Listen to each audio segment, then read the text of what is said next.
అందరికీ నమస్తే. బీఆర్ఎస్ అధినేత కేసీఆర్ ఫస్ట్ టైం ప్రతిపక్ష నేతగా అసెంబ్లీలో అడుగుపెట్టబోతున్నారు. అది రేపే బుధవారం రోజు అసెంబ్లీకి రాబోతున్నారు. ఆయన ప్రతిపక్ష నేతగా ఇప్పుడే కాదు, 2001లో టీఆర్ఎస్ పెట్టినప్పటి నుంచి ఆయన ప్రతిపక్ష నేతగా లేదా ప్రతిపక్ష పార్టీ ఎమ్మెల్యేగా ఎప్పుడూ అసెంబ్లీలో కాలు పెట్టలేదు. అంతకుముందు చాలాసార్లు ఆయన ఎంపీగానే పోటీ చేసిండ్రు, కేంద్ర మంత్రి అయినరు, ఎంపీగానే పోటీ చేసింది తప్ప ఎమ్మెల్యేగా ఆయన ప్రతిపక్ష పార్టీగా లేరు. హరీష్ రావు, కేటీఆర్ వీళ్ళంతా ప్రతిపక్షంలో ఉన్నారు అప్పుడు తెలంగాణ రాకముందు. ఇంకా తెలంగాణ వచ్చిన తర్వాత ముఖ్యమంత్రిగా అసెంబ్లీలో కాలు పెట్టిండ్రు. మొన్న ఓడిపోయిన తర్వాత ఫస్ట్ టైం రేపు కేసీఆర్ అసెంబ్లీలో అడుగుపెట్టబోతున్నారు. కొంత ఆసక్తిగా కనిపిస్తుంది. ఎందుకంటే ఇన్ని రోజులు కాంగ్రెస్ పార్టీ నుంచి ఒక ఫోర్సు కేసీఆర్ మీరు రావాలి రావాలి రావాలి సమాధానం చెప్పాలని ఒక ఫోర్సు కాంగ్రెస్ నుంచి కేసీఆర్ దోషిగా నిలబెట్టే ప్రయత్నం చేసింది. కేసీఆర్ సమాధానం చెప్పే ముఖం లేదు కాబట్టి అసెంబ్లీకి వస్తలేరు, లేకపోతే ఆయన అసెంబ్లీకి వచ్చేవాళ్ళు అని. ఇంకొక బీఆర్ఎస్ నుంచి వస్తున్న సౌండ్ ఏంటంటే ఈ టైంలో కేసీఆర్కు ధీటుగా మాట్లాడే వాళ్ళు అసెంబ్లీలో ఎవరైనా ఉన్నారా? రేవంత్ రెడ్డి సబ్జెక్టు మాట్లాడాడు. రేవంత్ రెడ్డి గారు ఎంతసేపటికి నాన్ సబ్జెక్టు మీద ఎక్కువగా ఉంటారు తప్ప సబ్జెక్ట్ మీద రేవంత్ రెడ్డి గారు కూడా ఎక్కువగా మాట్లాడలేరు. తెలంగాణలో ఏ మూలకు ఏముంది, ఏ నదిలో నీళ్ళు ఉన్నాయి, ఏ చెరువులో నీళ్ళు ఉన్నాయి, ఏ చెరువు లింక్ ఎక్కడ ఉంది, ఈ లింక్స్ అన్నీ కూడా ఈ కాలువలతో సహా వాగులు వంకలతో సహా కేసీఆర్ బాగా తెలుసు ఆ విషయాన్ని రేవంత్ రెడ్డి కూడా చాలాసార్లు చెప్పిండ్రు. కానీ మొన్న లాస్ట్ జరిగిన అసెంబ్లీ ఎలక్షన్స్లో కేసీఆర్ రాలేదు కాబట్టి పారిపోయినరని, తర్వాత కేసీఆర్ ఇంకా ముఖం చూపడని ఇదన్నీ చాలా చర్చలు జరిగినాయి. బట్ అందరి విమర్శలను బౌన్స్ చేస్తూ కేసీఆర్ అసెంబ్లీలో అడుగుపెట్టబోతున్నారు. నిజానికి సబ్జెక్టు విషయంలో కేసీఆర్కు ధీటుగా ఎవరు చెప్పలేరు. రేవంత్ రెడ్డితో పాటు మిగతా మంత్రులందరూ కూడా ఎవరికి పెద్దగా సబ్జెక్టు మీద తరువు ఉన్న వాళ్ళు కాదు. కాబట్టి అసెంబ్లీ చాలా హార్డ్గా నడవబోతుంది. రైట్, ఇప్పుడు కేసీఆర్ చేతిలో ఉన్న బ్రహ్మాస్త్రాలు ఏంది? అసెంబ్లీకి వస్తున్నారంటే ఉత్తగా ఆషామాషిగా రారు కదా. ఆయన ఏదో లెక్కలు వేసుకొని ఖచ్చితంగా కొన్ని ప్రభుత్వానికి సంబంధించిన వ్యతిరేకతను, లేకపోతే ప్రభుత్వం ఈ 8 నెలల పాలనలో వైఫల్యాలను ఇవన్నీ కూడా చేత పట్టుకొని అసెంబ్లీకి వస్తారు. దాంతోపాటు కేసీఆర్ మీద ఉన్న చాలా ఆరోపణలకు అసెంబ్లీ వేదిక సమాధానం చెప్పే అవకాశం కూడా కేసీఆర్ దక్కబోతుంది. నేను ఆ లిస్ట్ ఒకటి ప్రిపేర్ చేసిన, చూడొచ్చు మీరు. ముఖ్యంగా అప్పులు 7 లక్షల కోట్ల అప్పులు చేసిందని గత అసెంబ్లీ సమావేశాల్లో కొత్త ప్రభుత్వం కాంగ్రెస్ ప్రభుత్వం బీఆర్ఎస్ ప్రభుత్వం మీద, బీఆర్ఎస్ పార్టీ మీద ఒక అపవాదం మోపింది. 7 లక్షల కోట్ల అప్పు చేసి చూసిన తెలంగాణ వచ్చిన తర్వాత మొత్తం కేసీఆర్ కుటుంబం దోసుకొని పోయింది. 7 లక్షల కోట్ల రూపాయలు అంటే ఏందని ఒక శ్వేతపత్రం పెట్టి దాని ఒక పెద్ద హాట్ టాపిక్ చేసిండ్రు. ఇప్పుడు ఆ అప్పులకు సంబంధించి కేసీఆర్ ఏం చెప్పబోతున్నారు? ఆల్రెడీ బీఆర్ఎస్ ఆస్తులు విషయాన్ని ప్రకటించింది. నిజానికి అప్పులు చేసి మేము ఏం చేసిండ్రు, అప్పులు అసలు 7 లక్షల కోట్ల అప్పులు అనేది తప్పు అనేదాన్ని బీఆర్ఎస్ వాదించింది. ఎందుకంటే ఇప్పుడు సివిల్ సప్లైర్స్లో 56,000 కోట్ల అప్పు చూపించారు. సివిల్ సప్లైర్స్లో 56,000 కోట్ల రూపాయలు ఎక్కడి నుంచి అయింది? ఎప్పుడు కూడా లోన్ తీసుకోవడం, వడ్లు కొనడం, తర్వాత కేంద్రం నుంచి డబ్బులు రావడం, మళ్ళీ అప్పు కట్టుకోవడం, ఇదొక సర్క్యులేషన్. దాదాపు 30-40 కోట్ల రూపాయలు అవే ఉంటాయని చెప్పిండ్రు. కాబట్టి అట్లాంటి అప్పులు కూడా అప్పుల కింద చూపించిండ్రు. ఇప్పుడు బీఆర్ఎస్ గతంలో సమాధానం చెప్పింది. బట్ కేసీఆర్ ఏం చెప్పబోతున్నారు? కేసీఆర్ కొంత అందరిలాగా కాదు కదా, ఆయన చెప్పితే అది కరెక్ట్ అనిపిస్తుంది, అట్లే ఆయన మాట్లాడతారు. కాబట్టి అప్పుల గురించి, ఆస్తుల గురించి కేసీఆర్ ఏం చెప్పబోతున్నారు అనేది కొద్దిగా ఇంట్రెస్టింగ్ పాయింట్గా కనిపిస్తుంది. ప్లస్ కాళేశ్వరం మొత్తం కూలిపోయింది, కాళేశ్వరం కుంగిపోయింది, కాళేశ్వరం పనికిరాదు, ఆల్రెడీ కాళేశ్వరం మీద ఒక విధానం ప్రభుత్వం ప్రకటించబోతుంది అసెంబ్లీ సమావేశాల్లో అని ఆల్రెడీ ఇరిగేషన్ శాఖ మంత్రి ఉత్తమ్ కుమార్ రెడ్డి గారు చెప్తున్నారు. అక్కడ 1,00,000 కోట్లు అప్పు అయింది. 1,00,000 కోట్లు అప్పవడం కాదు, 1,00,000 కోట్లు దోచుకున్నారు. కేసీఆర్ కుటుంబం 1,00,000 కోట్లు దోచుకున్నది, 1,50,000 కోట్లు దోచుకున్నది అనే విషయాన్ని ఎలక్షన్స్ ముందు నుంచి బాగా ఒత్తి చెప్పింది కాంగ్రెస్. ఈవెన్ బీజేపీ కూడా మన లోక్సభ ఎలక్షన్స్ ముందు కూడా కాళేశ్వరం విషయం మీద మాట్లాడింది. కాళేశ్వరం ఏటీఎంగా మారింది ఆ పార్టీకి, ఆ ప్రభుత్వానికి అప్పట్లోని. కాబట్టి ఈ కాళేశ్వరం పనికిరాదు అని వాదిస్తున్న కాంగ్రెస్ నేతలకు కేసీఆర్ ఏం చెప్పబోతున్నారు? కేసీఆర్ కాళేశ్వరం అంతకుముందు ఒక పవర్ పాయింట్ ప్రజెంటేషన్ కూడా ఇచ్చారు. నిజానికి ఆ పవర్ పాయింట్ ప్రజెంటేషన్కి కాంగ్రెస్ డుమా కొట్టింది. తర్వాత కాళేశ్వరం మీద వీళ్ళు లాస్ట్ అసెంబ్లీ సమావేశంలో ఒక పవర్ పాయింట్ ప్రజెంటేషన్ ఇద్దామని అనుకున్నారు. కానీ ప్రిపరేషన్ కాక ఇవ్వలేదు. ప్రిపరేషన్ అయినా ఇవ్వలేము, అనవసరంగా ఫెయిల్ అవుతామనే ఉద్దేశంతో లాస్ట్ అసెంబ్లీ సమావేశాల్లో ఆ ప్రయత్నాన్ని విరమించుకున్నది కాంగ్రెస్ ప్రభుత్వం. లేకపోతే ఇచ్చేవాళ్ళే. తర్వాత ఆఫీసర్స్తో ఇప్పించే ప్రయత్నం చేసినాం. మనకు అక్కడ మన కాళేశ్వరం గట్టు మీద అది చూసినాం మనం. ఆఫీసర్లు ఇచ్చిండ్రు. ఆఫీసర్లు చెప్తే టెక్నికల్ ఇష్యూస్ ఎక్కువ చెప్తారు. తర్వాత విద్యుత్ కొనుగోళ్లలో అక్రమాలు జరిగినాయి. విద్యుత్ కొనుగోలు అక్కడ ఛత్తీస్గఢ్ గవర్నమెంట్ నుంచి కొన్న విద్యుత్ కొనుగోలు ప్లస్ భద్రాద్రి యాదాద్రి ప్లాంట్ల నిర్మాణంలో అవినీతి జరిగిందనే విషయాన్ని ఎలక్షన్స్ ముందు నుంచి కాంగ్రెస్ చెప్పుకుంటూ వచ్చింది. కాంగ్రెస్ గవర్నమెంట్ వచ్చిన తర్వాత దాని మీద ఒక కమిషన్ కూడా ఇచ్చింది ఎల్ నరసింహారెడ్డి గారు. దానికి పిలిచిండ్రు, కేసీఆర్ పోలేదు, 12 పేజీల లేఖ రాసిండ్రు ఎల్ నరసింహారెడ్డి వ్యవహారం నచ్చగానే పోతలేనని. బట్ తర్వాత కాంగ్రెస్ ప్రభుత్వమే మాట మార్చుంది. దీనిలో అవినీతి కాదు, ప్రజాధనం దుర్వినియోగం అయిందనే విషయాన్ని తెర మీద తీసుకొచ్చింది. అవినీతి అనేది ఎలక్షన్స్ ముందు వాడుకున్నారు. ఇప్పుడు ఈ విద్యుత్ కొనుగోలు అంశంలో కమిషన్కి ఏం చెప్తారో, కమిషన్ ఎప్పుడు పిలుస్తారో, కమిషన్ ఇంకా చైర్మన్ కూడా నియమించలే ప్రభుత్వం, కానీ దానికి అసెంబ్లీ వేదికగా కేసీఆర్ సమాధానం చెప్పే అవకాశం ఉంది.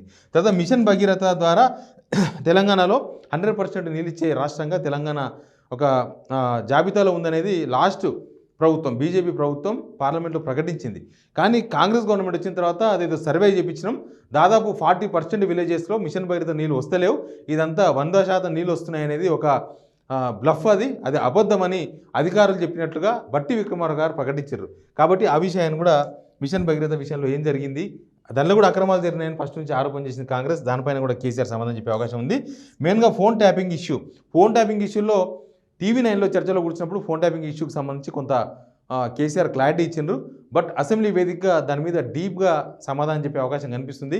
ఎందుకంటే దీన్ని మొత్తం అటు తిప్పి ఇటు తిప్పి లాస్ట్కు కేసీఆర్ చెప్పించిన ట్యాపింగు, రేవంత్ రెడ్డి ఇంట్లో మాట్లాడుతూ విన్నారు, ఇట్లాంటి వార్తలను పేపర్లో రాపించారు. ఇంతదాకా ఎవరు అఫీషియల్గా ప్రెస్ మీట్ పెట్టి చెప్పలేదు. అనుకూలమైన పేపర్లలో అట్లాంటి వార్తలు రాపించుకున్నారు. కాబట్టి దాని మీద కేసీఆర్ ఏం స్పందిస్తారనేది ఇంపార్టెంట్. ఇవి కేసీఆర్ సమాధానం చెప్పే అవకాశం ఉన్నాయి. కానీ కేసీఆర్కు సమాధానం చెప్పాల్సిన అంశాలు ఇవి. కేసీఆర్ చేతిలో బ్రహ్మాస్త్రాలు అంటారు ఇవి. కేసీఆర్ ఉత్తగా రాడు, చెప్పినా కదా. కేసీఆర్ అసెంబ్లీకి వస్తున్నాడంటే ఓ లెక్క, ఓ పత్రం, ఓ కథ ఉంటుంది. ఆ పత్రాలే ఇవన్నీ కూడా. ఆస్తుల విషయాన్ని తెలంగాణ వచ్చిన తర్వాత ఏం జరిగింది, తెలంగాణ రాకముందు ఏం జరిగింది, 7 లక్షల కోట్ల అప్పు అయ్యిందా, ఒకవేళ అప్పు అయితే దాంతో ఏం చేసిన విషయాన్ని కేసీఆర్ ప్రకటించారు. ప్లస్ 6 గ్యారంటీస్, 100 రోజుల్లో 6 గ్యారంటీస్ అని చెప్పిండ్రు. 100 రోజులు 6 గ్యారంటీస్ కాలేదు. ప్లస్ 100 రోజులు కాదు, 200 రోజులు కూడా అయిపోయింది. లోక్సభ ఎలక్షన్స్ కోడ్ అని కొన్ని రోజులు తప్పించుకున్నారు ఈ ప్రభుత్వం. ఇప్పుడు లోక్సభ ఎలక్షన్ కోడ్ కూడా అయిపోయిన తర్వాత కూడా ఆ 6 గ్యారెంటీస్ గురించి ఎక్కడ చర్చ లేదు. అంతే, ఇచ్చిన వరకే స్కీమ్స్, మళ్ళీ కొత్త స్కీమ్స్ గురించి ఏం చర్చ లేదు. కనీసం అవ్వతాతలకు 4,000 రూపాయల పెన్షన్ కూడా లేదు, మహిళలకు 2,500 రూపాయల పెన్షన్ కూడా లేదు. తర్వాత కాలేజీ పోయే పిల్లలకి స్కూటీ అన్నారు, 5 లక్షల రూపాయలు ఫీజు రియంబర్స్మెంట్ కార్డు అన్నారు. ఇట్లాంటి చాలా హామీలు ఉన్నాయి వాళ్ళవి. ఆ హామీలకు సంబంధించి ముఖ్యంగా 6 గ్యారెంటీల ఇష్యూ ఒకటి చర్చకు వచ్చే అవకాశం ఉంది. కేసీఆర్ అంశంలో ప్రభుత్వాన్ని నిరూపణ పెట్టవచ్చు.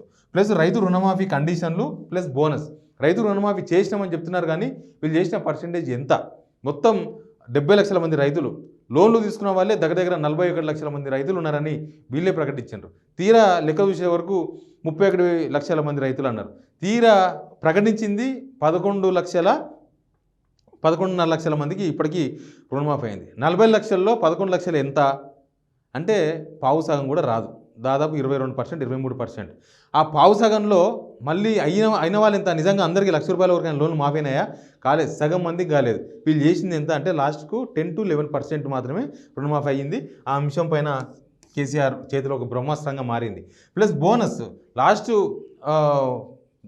అధికారం రాగానే బోనస్ ఇస్తామని చెప్పిండ్రు, బోనస్ ఇవ్వలేదు. వానాకాలం పంటకి వెళ్ళి బోనస్ అన్నారు, ఈ పంటకి వెళ్ళి అది సన్న ఓట్లకు అని చెప్పిండ్రు. సన్న ఓట్లు ఎవరు ప్రభుత్వానికి అమ్మరు, సన్న ఓట్లు మొత్తం కూడా ప్రైవేట్ వ్యాపారస్ కొనుక్కపోతారు. ప్రభుత్వం బోనస్ చేయాల్సిన అవసరం లేదు. ఇది ఒక జనాలను మభ్యపెట్టే వ్యవహారం అని బీఆర్ఎస్ ఆల్రెడీ చెప్పింది.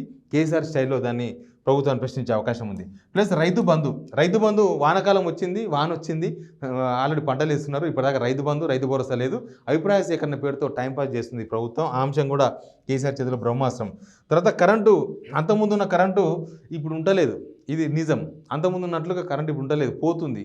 పోయినప్పుడు తప్పు నొప్పుకోవచ్చు, ఎలక్ట్రిసిటీ డిపార్ట్మెంట్ అయినా ప్రభుత్వం అయినా పోతుందా అని. కానీ దాని మీద 1,15,000 ఏమంటారు సమాధానాలు, అవి ఏం సమాధానాలు కూడా తెలియదు. తొండబడిపోయింది, బలి పడిపోయింది, లేకపోతే చెట్లు కొడితే పోయింది. అంతకుముందు కొట్టలేదు చెట్లు, అంతకుముందు ట్రాన్స్ఫార్మర్లో ఆయిల్ పోయలేదా, ఇప్పుడే వస్తున్నారా? అది ఒక ఇష్యూ, ఒక బ్రహ్మాస్త్రం. తర్వాత నిరుద్యోగుల ఇష్యూ చాలా పెద్ద బ్రహ్మాస్త్రం కేసీఆర్ చేతిలో.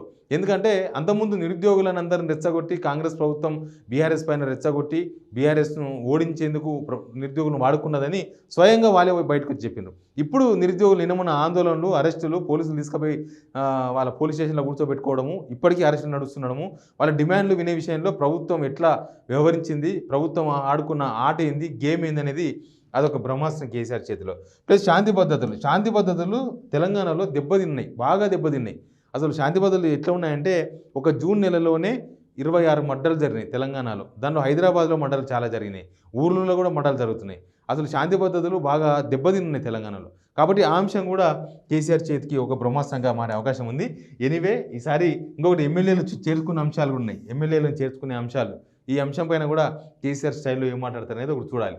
ప్లస్ కేసీఆర్ ఇప్పటి నుంచి ఏంటంటే ప్రతిపక్ష నేతగా ఆయన 2001 నుంచి పార్టీ పెట్టినప్పటి నుంచి ప్రతిపక్ష నేతగా ఎప్పుడూ అసెంబ్లీలో లేరు. ఫస్ట్ టైం ప్రతిపక్ష నేతగా ఉన్నారు.